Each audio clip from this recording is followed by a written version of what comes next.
Hello everyone, I'm Daniel Whitcomb from WoWinsider.com, and I will be giving you a scene-by-scene analysis of the newest Blizzard trailer for the Fury of the Sunwell 2.4 patch. Before I begin, I'd like to recommend that if you haven't already, you read Alex Zebart's Know Your Lore article on the Sunwell. It's got some great background and it'll get you up to speed so you understand exactly what's happening here. I'll go over most of it while I'm talking, but it's a really good background piece that you might want to check out. I will be helped today by Adam Holisky. He'll be editing the video for me, so big thanks to him. Now I'm going to start it up and we'll open here with the Blizzard logo flashing across the screen. It's called the Sunwell. And you'll notice now we open with Kil'jaeden and his people channeling power from the Sunwell. It's actually very reminiscent of how they channel from Muru, the Naru, who is now gone missing in 2.4. Okay, and now when we change scenes here, you'll notice that we have the Scourge marching up what is now the Dead Scar. If you'll look in game in Eversong Woods and everything leading up to the Sunwell, there's a space of blackness, and that's when the Scourge here marched up to take over the Sunwell. Actually, that sword in his hand, if you're interested, is found in-game as Sangthra's Deflector from Zul'Farrak. So if you think that's cool, that's where you can get that picture.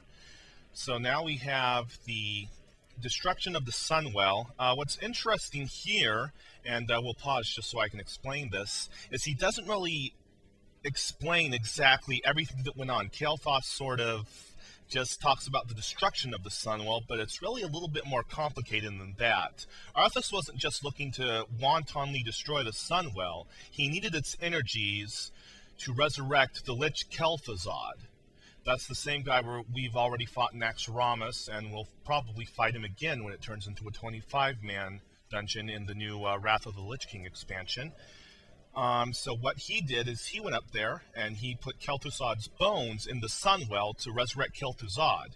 And this is something new we've learned in the 2.4 lore.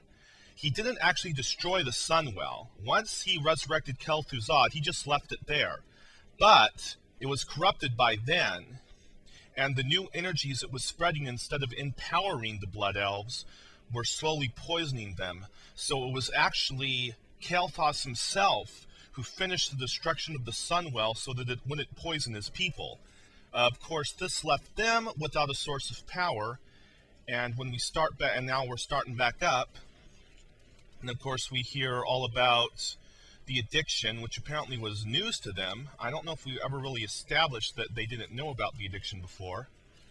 And now we have them traveling to find a new source of power. This will be about where they met Illidan. Of course, they are petitioning Kil'jaeden for power. Now, pausing here again, what's interesting to me is that he calls Illidan a demon, and I honestly think that this provides some major insight into Kil'jaeden's character, because you'll notice he referred to Illidan not as an elf, but as a demon. Now, honestly, if he's willing to make pacts with demons that way, if he just sees Illidan as a demon, there's some way there where you can understand where he made the leap to Kil'jaeden. If he's already making a deal with the devil, that is Illidan, leaping up to a more powerful demon really isn't that much of a big deal, to him at least. So what I'm thinking there is that he has that justification which lets him make the larger leap to supporting the Legion as a whole.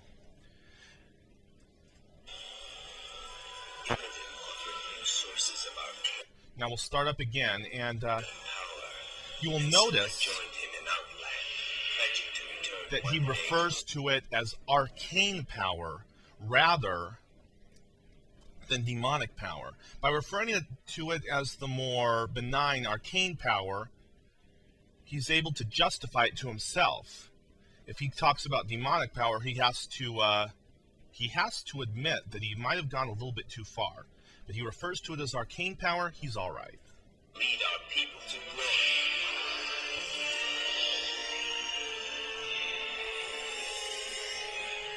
When Illidan's course, now we learned that Illidan's agenda was short-sighted.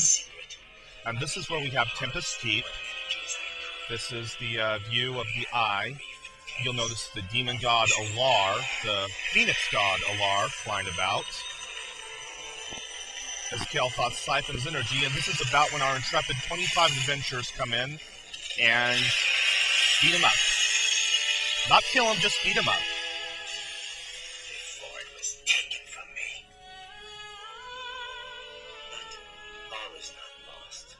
And now we change scenes to the new Isle of Kil'jaeden. And we'll see there's Brutalis. And sacrifices must be made before we can reclaim our birthright. I have forged a new alliance. now we'll pause there. You'll notice he talks about sacrifices being made. This is another way in which we see Kael'thas' thought process.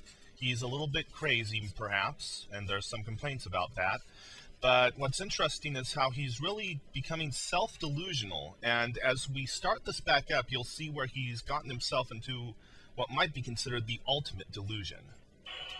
Soon, the blessed rays of the Sunwell will shine once again and usher into this world the one who will deliver us all. The one who will deliver us all.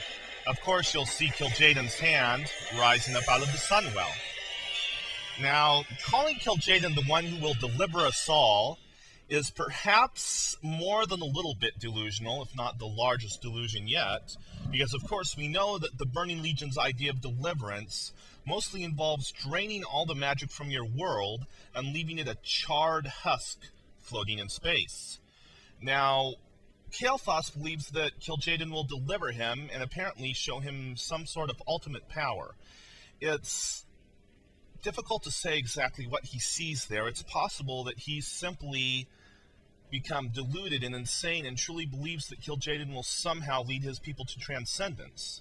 It's also possible that he's looking to become a lieutenant of the Burning Legion, or rather, to be promoted in the ranks. It's, in the end, we have a little bit more insight into Kael'thas' personality and into what he's looking to do, why he's fallen this far, and why he will make the sacrifice of even fighting his own people in order to summon Kil'jaeden. And that will be the end of the trailer. I'd like to thank you for watching. I hope I've shed some light on the subject of what we're facing in the new patch. Thank you for watching, and please stay tuned to WoWinsider.com for all the latest news and views on the patch and on all upcoming programs.